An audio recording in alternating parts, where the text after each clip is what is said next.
এজন চৰকাৰী কৰ্মচাৰীক কিবা কাৰণত হঠাতে অকণমান নিজৰ দৰমহাটো 10 দিন আগত লাগে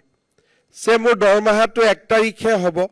কিন্তু 25 তাৰিখে মোৰ দেউতাৰ বেমাৰ হ'ল বা 25 তাৰিখে মোৰ ল'ৰাটোক সাডেনলি তেওঁ কলেজত এডমিশন পাইছে তেওঁৰ ফিজটো আমি জমা দিব লাগে 1 তাৰিখে দৰমহা পামেই কিন্তু মোক 7 দিন 10 দিন আগত দৰমহাটো লাগে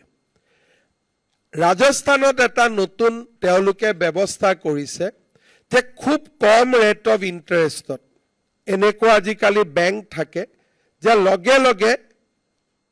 দৰমহাটো এডভান্স দি দিয়ে তাৰ পিছত দৰমহাটো আপুনি 1000 কৰি ঘূৰাই দিব পাৰিব বা একেলগেও ঘূৰাই দিব পাৰিব 20 তাৰিখে মই দৰমহাটো আগতে লৈ ললো 1 তাৰিখে দৰমহা পালো I can return the entire money. Then rate of interest will be count only on 15 days. কিন্তু মই ললো হয় কিন্তু একেলগে ঘূৰাই দিলে মই অহা মাহটো কেনেকৈ চলিম সো মই ষ্টেগাৰ কৰি ঘূৰাই দিম in a period of 1 year ইয়াতে বেংকে যি লোন চাৰ্জ কৰে সেইটো লোন নহয় চৰকাৰৰ লগত আমি নেগোশিয়েট কৰিম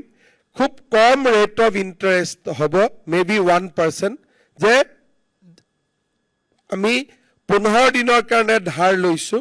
তো rate of interest will be just 1% কিন্তু এবছৰলৈকে টকাটো লাহে লাহে ঘূৰাই দিম তেতিয়া হয়তো ৰেট অফ ইন্টাৰেস্টটো অলপ বেছি হ'ব মই ফাইনেন্স ডিপাৰ্টমেণ্টক অনুৰোধ কৰিম যে এটা ট্ৰান্সপাৰেন্ট বিড প্ৰসেছৰ জৰিয়তে আমি এই সুবিধাটো চৰকাৰী কৰ্মচাৰীসকলক দিব লাগে কাৰণ মই দেখিছো আৰু আমি নিজেও এইবিলাক এক্সপেৰিয়েন্স কৰিছো আমাৰ দেউতাহঁতে চৰকাৰত কাম কৰিছিল 1 তাৰিখে দৰমহাটো আহিব কিন্তু টকাটো 20 তাৰিখে লাগে দাদাক হোষ্টেলত দিবৰ কাৰণে কাৰোবাৰ ওচৰত হাত পাতিব লাগে এই যে হাত পাতিলে মানুহৰ মাজত অব্লিগেশনৰ সৃষ্টি হয় যে তোমাক মই বিপদৰ সময়ত টকাটো ধাৰ দিছিলো সো তুমি এই কামটো মোৰ কৰি দিয়া লিগেল হক ইলিগেল হক আৰু যেতিয়া মানুহৰ মনত অব্লিগেশন থাকে তেতিয়া হলে মানুহৰ এটো সহজাত পবিত্ৰী মানুহজনে যাতে যেতিয়া হি মানসিকভাৱে হেঁচা দিয়ে তেতিয়া কিবা নহয় কিবা আমি ৰাস্তা উলিয়াব চেষ্টা কৰো যে মানুহজনক আমি কেনেকৈ সহায় কৰিব পাৰো আৰু তেনেকুৱা সৰু সৰু অব্লিগেশন আমি মানাৰ কাৰণে কেতিয়াবা চাকৰি জীৱনত আমাৰ বহুত অসুবিধাও আহি পৰে সেই কাৰণে মই স্যালাৰি এডভান্স লব পৰা আৰু ইনষ্টলমেন্টত ৰিটাৰ্ণ দিব পৰা বা এতে গো ৰিটাৰ্ণ দিব পৰা এই স্কিমটো ইমপ্লিমেন্ট কৰাৰ কাৰণে অনুৰোধ কৰিম আৰু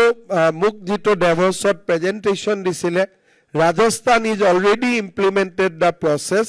আৰু last year তেওঁলোকে 300 কোটি টকা এনেকে চৰকাৰী কৰ্মচাৰীয়ে এডভান্স ড্ৰ কৰিছে ঘূৰাই দিছে ড্ৰ কৰিছে ঘূৰাই দিছে the transaction was up to 300 crore আমাৰ কৰ্মচাৰী কম আছে আমাৰ ইমান নহব but at least বিপদৰ সময়ত this will be a instrument যত নেকি চৰকাৰী কৰ্মচাৰীয়ে ইয়াক ব্যৱহাৰ কৰিব